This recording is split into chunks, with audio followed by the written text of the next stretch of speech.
Please, can someone help? I'm a reasonably intelligent person, have led a reasonably average life. I can walk, talk, read to a reasonably acceptable standard. I thought reasonably that I was immune, but the worst has happened. I've sunk to the absolute depths. Is there no hope for people like me? I, too, used to sneer at the feeble-minded, silly women whose problem I now share. And here it comes. I've started to enjoy watching Dallas. Oh, is that all? Don't worry, dear. Just think it could be Dynasty. On which subject this, from John Loomis of Oldham. It was interesting to note, whilst watching Dynasty on Saturday the 15th of June, 1985, that several scenes of a typical central London location involved a street with vehicles which were probably new in about 1963. There were new Zephyrs, Ford Anglias, Morris 1300s, Ford Consuls, and the original built Minis. Do the Americans still think we drive about in cars like this? Well, actually, they think we drive about in hansom cabs in a perpetual fog, dressed as pearly kings. But for that matter, the whole of Dynasty, as seen in the United Kingdom, is lagging behind. As Miss Chris Shepherdson of Maidenhead points out, she asks, why are we so far behind in Dynasty? Can't the BBC catch up in any way? The thing that annoys me most is the fact that over here we find out what is going to happen in the plot nearly a year and a half before we actually get to see it on television. I don't mind the fact that I know what's going to happen in the series. It's just that it's frustrating having to wait so long to see it. And while we're on the subject of American junk, extremely popular imports from the USA, here are some comments on Miami Vice. First, Miss Danae Holtby of Gosport. Dear Barry Took, I'm sure you do not normally wish to upset people. I don't? Oh. But when you read out that nasty letter which implied that Crockett and Tubbs from Miami Vice would burst into tears if someone took away their hairbrushes and designer clothes, I was extremely upset. You were upset. Crockett and Tubbs cried so much their mascara ran. Sorry. Proceed, Miss Holtby. Miami Vice is my favourite programme, and I think Don Johnson, who plays Sonny Crockett, is a very sexy hunk. Well, if you say so. Still on the subject of Miami Vice, we received this letter. It's unsigned, and the writer says, I'm not giving my name, only that I live in Teignmouth, Devon, because my mates would think I'm a sissy if they knew I wrote to Points of View. And here's what Diffident of Teignmouth has to say. After watching your interesting programme last week, June the 11th, my temperature rose to 100 degrees, my face turned green, and ever since I've had a nervous breakdown. Why, you say? All right, why? Well, because some unpolite, thick fuddy-duddy man wrote to say how bad he thought Miami Vice was. Well, I thought otherwise. In fact, I adore Miami Vice so much, I'm going to visit Miami, where I'm hoping to meet Crockett and Tubbs. So, Miami immigration, be on the lookout for someone with a thick Devon accent who's bright green and extremely nervous, and who's looking for two people who don't exist. But still on the subject of Miami Vice, here's Stephen Arnold of Warrington, who says he can't bear... narrow-minded criticism from the supercilious, loud-mouthed minority. And continues... If people such as these were allowed to have their way, we would still wear loincloths and watch Max Bygraves while drinking lemon tea. Which is a point of view that possibly you understand better than I do.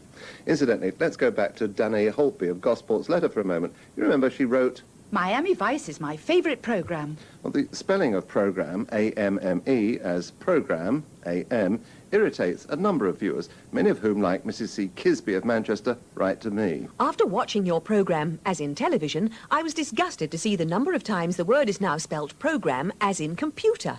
May I suggest that the BBC produce a programme, as in television, or a programme, as in computer, to teach people the correct spelling? I think you've done that for them, Mrs. Kisby.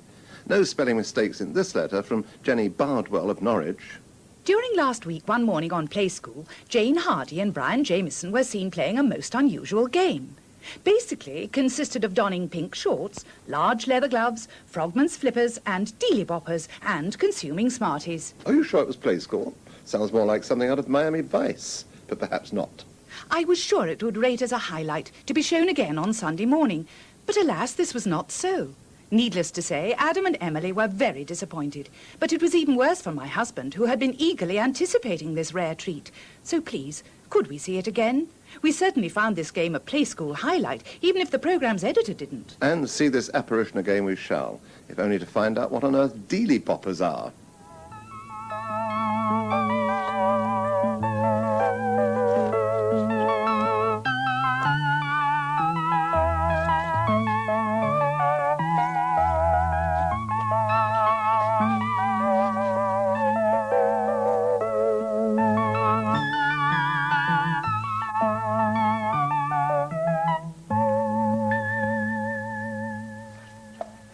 What do you think I look like?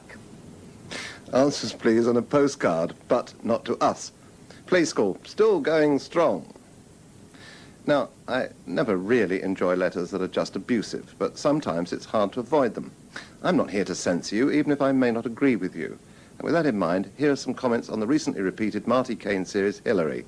First, Jonathan Jeffrey of Woldingham, Surrey. Please, for the sakes of humanity, warn viewers to not watch Hillary, or they may suffer loss of brain cells due to overexposure to bad scripts and bad acting. Tony Foster of Kew calls it A disaster. And Miss C.A. Pearson and Mrs. K. Dixon of Brough, North Humberside say, Do the BBC really think that the British public should be subjected to so-called comedy such as Hillary? My friend and I have just finished watching this codswallop and both agree that the Budgie is by far the best actor on the programme. But on the other hand, here's Mrs. Margaret Bruce Lockhart of Rye. Please thank BBC1 very much for Marty Kane in Hillary.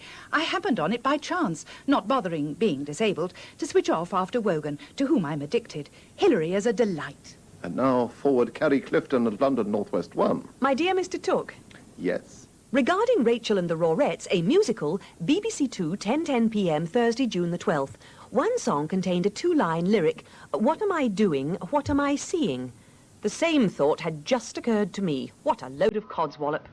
Heather Pickin, writing from Bournemouth about Bleak House, says, I cannot praise the serial highly enough, not only for a masterly interpretation of an extraordinary Charles Dickens novel, but for the impressive atmospheric and visual impact of the filming. The enjoyment given to millions of viewers by this excellent serial must far outweigh any minority of criticism. and very likely does. But from excellent fiction to far from delightful fact and a recent panorama, here's M. Pierce Davis of Swansea. Hearing the young offenders in Panorama's Short Sharp Shock state that they only went to football matches to fight rival supporters, I wondered why no one has yet suggested opening the football grounds on Friday evenings for the young hooligans. They can fight uninterrupted without hurting anyone but themselves. They don't need a football match to distract their attention.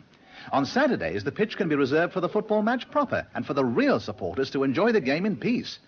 With a bit of luck, the thugs will still be nursing their injuries of the night before and won't be able to disrupt the match. Well, that's one view. And here's another from Alan Cahill of Liverpool. Philip Tibbenham's interviews revealed much about the values of offenders and the meanings of their actions and were conducted with tremendous skill to produce a credible report. The programme suggested to me that the short, sharp shock is not a real remedy to crime, but that the basic answer lies within the structure of society, with its inequalities of wealth, education and job opportunities. The scene showing productive employment within the detention centre suggested that a fulfilling occupation is still important to young people and is a fundamental factor in our present social problems. Few would argue. Thanks for writing. And thank you, Janet Rowe of Aylesbury. Janet has this to say. What a lovely weekend I've just had. First, the spectacle of trooping the colour with all the wonderful precision and discipline that only Britain can produce. And then, the truly magnificent shots of the seabirds on the Farne Islands. Yes, it made me feel great to belong on this island of ours with so much to be proud of. More, please. The antics of the birds and their lifestyle left me wishing I could join them. I know how you feel. I often say to myself, oh, to be perched on a rock in Northumberland, cheek by jowl with 30,000 puffins eating a sand eel. But seriously, birds are fascinating. And as Mrs. K. Morgan of Welling, Kent says, Can't think of a more peaceful way of spending a Sunday afternoon than viewing birdwatch. or a more peaceful way of ending this week's Points of View. Until next week, from us all, goodbye.